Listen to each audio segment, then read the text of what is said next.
जोहार। पिछले वीडियो देखे होंगे नहीं देखे होंगे तो यहाँ से मैं शुरू कर रहा हूँ। ये आरंभ होगा 1930 से और समाप्त करेंगे 1937 तक। लास्ट में एक वीडियो हम देंगे 1905 से 1947 तक, उसमें टू दी पॉइंट बात करेंगे। अब 1930 का कालखंड है, हमने बतला चुका है कि 1929 के लाहौर अधिवेशन में भारतीयों ने और भारतीय राष्ट्रीय कांग्रेस ने पूर्व स्वतंत्रता के प्रस्ताव को पारित कर दिया और गांधी को छूट दी जा चुकी है कि गांधी आप कोई भी जन आंदोलन आरंभ कर सकते हैं। लेकिन गांधी यार पहुंचे हुए राजनीतिक हैं। उस वक्त वो कालखंड था लॉर्ड इरविन का, भूलना मत। 1930 का कालखंड, ये कालखंड है किसका? इरविन का। इरविन हिंदुस्तान का वायसराय है। महात्मा गांधी एकदम मजे हुए प्लेयर है यारा। महात्मा गांधी अपनी मांगों से संबंधित 11 मांगों का एक लिस्ट बनाए और 11 मांगों का लिस्ट बना करके लॉर्ड इरविन के पास गए। कारण क्या था सो समझना है। अगर गांधी डायरेक्ट कोई आंदोलन आरंभ कर देते और इरविन आकर के एक बार बाबू स्पीच दे देता ना कि गांधी को आंदोलन करने की जरूरत नहीं थी, गांधी को पहले मांगना चाहिए था, अगर हम मांग पूरा नहीं करते तो गांधी आंदोलन करते। यही डर था गांधी को भी, इसलिए गांधी ने कोई मौका इरविन को नहीं दिया। 11 मांग था। 11 मांग में क्या क्या था सुन लो, सुनो के चौंक जाओगे। इतनी बुद्धिमत्तापूर्ण तरीके से उन मांगों को बनाया गया था ना, जिसमें समाज के हर तबके के हितों की पूर्ति थी। इनका कहना था कि आयातित वस्तु के में टैक्स बढ़ाओ, सेना के खर्च में कटौती करो, प्रशासनिक खर्च में कटौती करो, 1 शिलिंग बराबर 4 पेंसो। जो लोग नमक बनाना चाहें उनको नमक बनाने का अधिकार दिया जाए। किसानों के कर की माफी की बात की गई थी। मैंने कुल मिलाकर के हर समुदाय, हर वर्ग को मद्देनजर रखते हुए 11 मांगों का एक लिस्ट बनाया और लॉर्ड इरविन को संभाया। लॉर्ड इरविन को गांधी ने कहा कि ये मेरी 11 मांगे हैं, अगर इन 11 मांगों को आप पूरा कर देते हैं तो मैं आंदोलन नहीं करूंगा। इरविन पूरा 11 मांग पढ़ा यार। पढ़ने के बाद इरविन को लगा कि मांग पूरा नहीं किया जा सकता है, तो इरविन ने कहा कि एक भी मांग पूरा नहीं करेंगे। गांधी ने कहा कि मैं 1 महीना का वक्त देता हूं, आप सोच लो, और अगर आप मांग पूरा नहीं करते हो तो इसका मतलब साफ है कि आप हमें आंदोलन करने की इजाजत दे रहे हो। जब गांधी जाने लगे, निकलने लगे ऑफिस से, तो इरविन ने कहा कि गांधी एक बात बतलाओ, अगर हम मांग पूरा नहीं करते हैं तो आप क्या करोगे? तो गांधी ने कहा कि हम कुछ नहीं करेंगे, समुद्र का पानी लेंगे, बॉयल करेंगे, नमक बनाएंगे, आपके कानून का उल्लंघन करेंगे क्योंकि आपने नमक के कर में वृद्धि किया है। तो इरविन को लगा यार कि समुद्र के पानी को बॉयल कर गर्म करने से कोई देश आजाद होता है, भारत आजाद होगा? इरविन ने कहा कि जाओ तुम समुद्र सुखा दो। गांधी की रणनीति को इरविन भांप नहीं पाया। नमक महज एक बहाना था ब्रिटिश हुकूमत के तमाम कानून की धज्जी उड़ाने का। यही कारण है कि इस आंदोलन का नाम कितना सफाई के साथ रखा गया, सविनय मतलब विनम्रता पूर्वक, अवज्ञा मतलब आज्ञा का उल्लंघन, उसके बाद आंदोलन। जैसे कोई बुतरुक नहीं तुम लोग कहते हो कि बाबू समझा रहे हैं समझ जाओ, इसका मतलब साफ है कि नहीं समझेगा तो पकड़ के कूटेंगे, खींचेंगे। यही आंदोलन का नाम है, सविनय विनम्रता पूर्वक हम आपके हर कानून का उल्लंघन करेंगे, आपको मारना हो, काटना हो, जो करना हो करो, हम कुछ कहेंगे नहीं। ये रूपरेखा थी सविनय अवज्ञा आंदोलन। क्योंकि नमक कानून तोड़ना था इसलिए नमक सत्याग्रह कहलाया। गांधी चले हैं 12 मार्च 1930 को, ध्यान रखना 12 मार्च 1930 को चले हैं। कहां से? गांधी चले हैं साबरमती से, और ये 6 अप्रैल 1930 को गांधी पहुंचे हैं दांडी को। कहां पहुंचे हैं? गांधी पहुंचे हैं दांडी को, और यहां आके 6 अप्रैल 1930 को गांधी ने नमक कानून को तोड़ा। 78 समर्थकों के साथ चले थे, 385 किलोमीटर की दूरी तय किया था 24 दिनों में, और 6 अप्रैल को नमक कानून को तोड़ा। जब लोगों को लगा कि करना कुछ है नहीं, समुद्र तट के किनारे जाना है, समुद्र के पानी को लेना है, बॉयल करना है, जो उड़ गया वो पानी है, जो बच गया वो नमक है। यारा संपूर्ण दक्षिण भारत समुद्र तट के किनारे था। बिहार में समुद्र तट है नहीं तो नमक बनाए कैसे? जान के आश्चर्य लगेगा, बिहारी होता है यारा। नौनिया मिट्टी से नमक बनाया। बिहारियों ने चौकीदारी कर देने से इनकार कर दिया। हर गांव में एक चौकीदार होता था, वो चौकीदार को वेतन गांव वाला चंदा करके देता था, और वो चौकीदार अंग्रेजों पर वफादार रहता था। गांव वालों ने कहा कि हम चंदा देंगे ही नहीं, हम वेतन देंगे ही नहीं। आधुनिक उत्तर प्रदेश, मध्य प्रदेश में जंगल कानून का जबरदस्त उल्लंघन होने लगा। आवाम की आम जनता सड़कों पर उतर गई, प्रभात फेरियां लगने लगी। ब्रिटिश हुकूमत के एक एक कानून का धज्जियां उड़ाया जाने लगा। इरविन मौन था, इरविन चाह के भी कुछ कर नहीं पा रहा था, क्योंकि आंदोलन का चरित्र अहिंसक था। गांधी ने इस आंदोलन के दरमियान क्या पाया? गांधी ने इस आंदोलन के दरमियान यह पाया कि महिलाओं की भागीदारी नहीं के बराबर है। तो क्या किया जाए? गांधी ने महिलाओं के लिए एक रणनीति बनाई कि आप शराब की दुकान के आगे जाओ और जाके बैठ जाओ।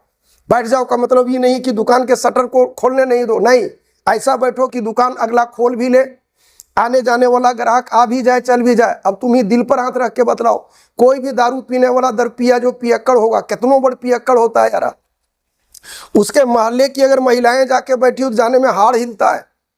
शराब का बिक्री ठप हो गया। हुकूमत को कहना पड़ा था कि शराब अच्छी चीज है, थोड़ी थोड़ी पिया करो। आउटपुट इनपुट ये हुआ कि गांधी का आंदोलन चरम रूप को पहुंच गया। ब्रिटिश हुकूमत के खिलाफ लोगों का जनसैलाब उमड़ने लगा। इरविन के कार्यकारिणी में 2 मेंबर थे, सप्रू और जयकर, तेज बहादुर सप्रू और जयकर। उसने इरविन को समझाया कि इरविन, भाई बिन प्रीत नहीं होता यारा। तुमने 300 साल में तक लोगों को समझाने में समय लगा है कि ब्रिटिश हुकूमत के विरुद्ध कोई जा नहीं सकता, हुकूमत को कोई झुका नहीं सकता, हुकूमत अपराजित है। और गांधी ने आधे शरीर में कपड़ा पहन करके एक लाठी लेकर अहिंसा के हथियार से दिखा दिया कि झुकती है हुकूमत, झुकाने वाला चाहिए। आज आवाम की जनता सड़कों पर है, तुम्हारे प्रति जो लोगों को भय था वो भय खत्म हो गया, समझ लो। और यही सप्रू और जयकर के प्रयत्न का परिणाम था कि 5 की सब डेट चरना अमृत है यारा। 5 मार्च 1931 को गांधी इरविन समझौता हुआ। कौन समझौता हुआ? गांधी इरविन समझौता हुआ। गांधी इरविन समझौता होता है कब? तो 5 मार्च 1931 को। इसमें गांधी को कहा गया आंदोलन रोको, गांधी ने रोक दिया। इरविन ने कहा कि द्वितीय गोलमेज सम्मेलन में कांग्रेस का प्रतिनिधि जाना चाहिए, तो गांधी ने मान लिया। और इसी 23 मार्च 1931 को भगत सिंह को फांसी की सजा दी गई थी, जिसके कारण गांधी विवाद के घेरे में पड़े थे। ये घटना 1931 की है। अब कालखंड जरा 1932 का लो। 1932 की एक घटना आता है 16 अगस्त 1932। 16 अगस्त 1932 को सांप्रदायिक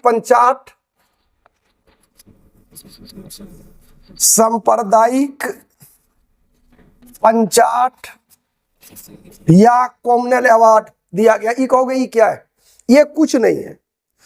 अंग्रेजों को लगा कि हिंदुस्तान की सरजमी पर मैंने 1909 में मुसलमानों को तोड़ा, पृथक निर्वाचन दिया। 1919 में तोड़ा, सिख और ईसाई को पृथक निर्वाचन दिया।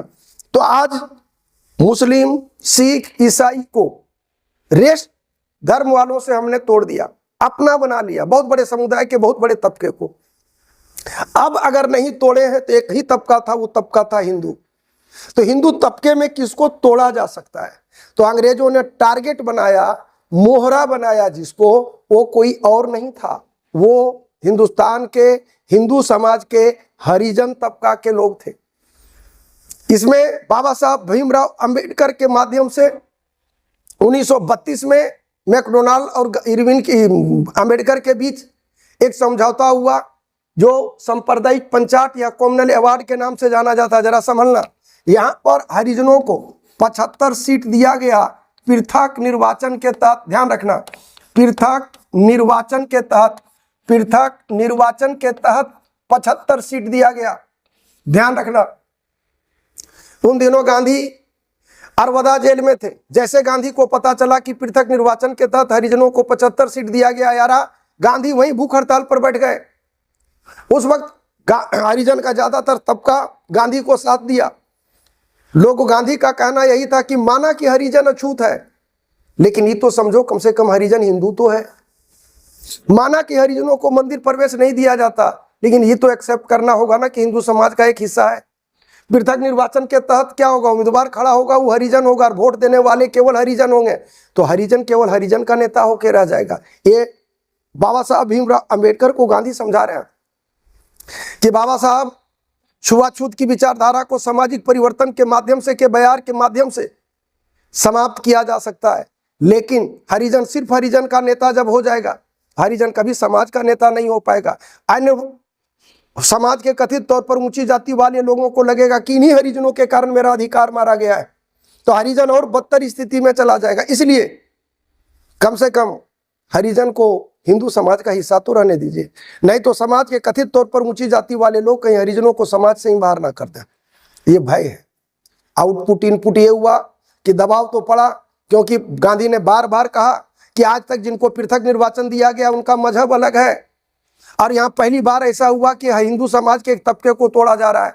और अंत में गांधी और अंबेडकर के बीच एक वार्ता होती है 26 सितंबर 1932 को।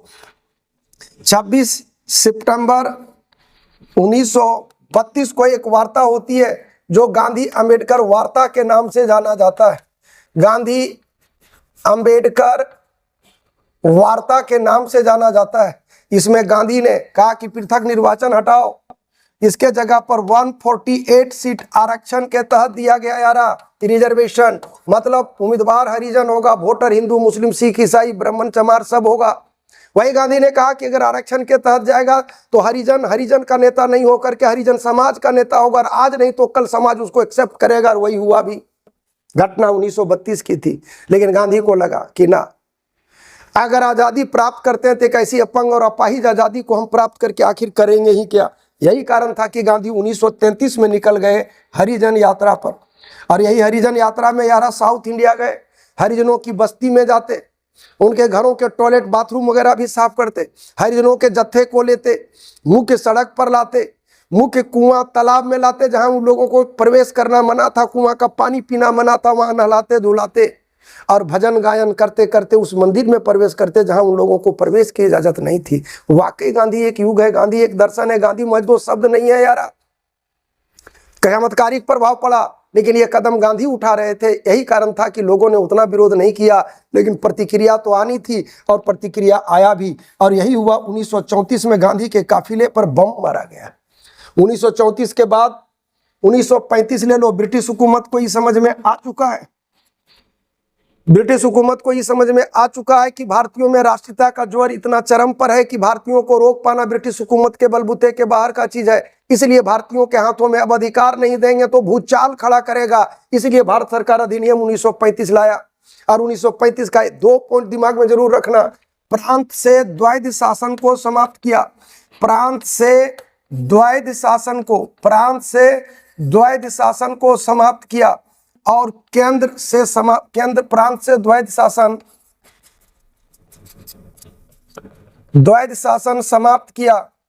और द्वैध शासन कहां लागू किया, तो केंद्र में द्वैध शासन को लागू किया। और कहा कि राज्यों प्रांतों में चुनाव होगा। सुप्रीम कोर्ट को कलकत्ता से दिल्ली लाया गया इसी एक्ट के तहत। यहीं पर संघ सूची, राज्य सूची और समवर्ती सूची लाया गया। संघ सूची में 59 विषय, राज्य सूची में 54 विषय, और समवर्ती सूची में 36 विषयों को रखा गया। यह तमाम 1935 में दिया। अब 1935 में राज्यों में चुनाव और चुनी हुई सरकार लाजवाब और जबरदस्त हो, यह व्यवस्था अंग्रेजों ने कर दिया। लेकिन राज्यों में भारतीय राष्ट्रीय कांग्रेस में भूचाल खड़ा हो गया यारा। जो अंग्रेज घूमने फिरने का अधिकार नहीं देता था, भाषण देने का अधिकार नहीं देता था, धरना प्रदर्शन का अधिकार नहीं देता था, आज उसी अंग्रेज ने भारतीयों के हाथों में राज्यों की सत्ता देने की बात कह दी। परिणाम यह हुआ कि कांग्रेस रूपी संगठन में हलचल तेज हो गई। गांधी का कहना था इस पैकेजिंग को मत मानो, और एक वर्ग का कहना था कि आज अधिकार दिया है इसका उपभोग कर लो। अंततः गांधी को लगा कि कांग्रेस कहीं टूट ना जाए। यही कारण था कि 1935 के अधिनियम को स्वीकार कर लिया और 1937 में चुनाव हुआ। उन दिनों हिंदुस्तान में 11 राज्य थे, 11 राज्य थे, और 11 राज्यों में 6 में कांग्रेस की सरकार बन गई। 3 राज्यों में कांग्रेस के समर्थन से सरकार बनी, और 2 राज्य जबरदस्त पूछता एग्जाम में यारा, एक पंजाब था और एक बंगाल था। पंजाब में यूनियनिस्ट पार्टी की सरकार बनी और सिकंदर हयात खां इसके मुख्यमंत्री बने। तो यूपीएस दिमाग में रखना, unionist party for Punjab Sikandar Hayat Khan. Bengal में कृषक प्रजा पार्टी की सरकार बनी और इसके प्रमुख फजलुल हक बने। केपीएफ कृषक प्रजा पार्टी, फजलुल हक बंगाल में। बिहार में तो जानिए रहे हो श्री कृष्ण सिंह बने थे मुख्यमंत्री के रूप में। और पीछे में 2 गो खूब पूछता है, बंबई के मुख्यमंत्री बने थे बीजी खरे, यही गड़बड़ाओगे, बीजी खरे, ई खरे में खड़े खड़े गड़बड़ाओगे। और एक था मध्य प्रांत में है एन बी खरे। ये दोनों ऑप्शन एक साथ देगा, इसलिए कोड दिमाग में रखना बी। बंबई में जो मुख्यमंत्री बना उसका नाम बी से है, और मध्य प्रांत में जो मुख्यमंत्री बना उसका नाम एन अक्षर से है। BG खरे, बंबई में MN खरे, मध्य प्रांत में NB Khare, M for middle प्रांत, N for NB Khare, B for Bombay, B for BG Khare. तो ये बायोडाटा रहा 1937 तक। नेक्स्ट वीडियो में आप लोगों को जो आरंभ करेंगे वो आरंभ करेंगे 1939 से लेकर के 1945 तक। वीडियो अच्छा लगा हो तो लाइक शेयर और सब्सक्राइब जबरदस्त कर दें। जय हिंद, जय भारत।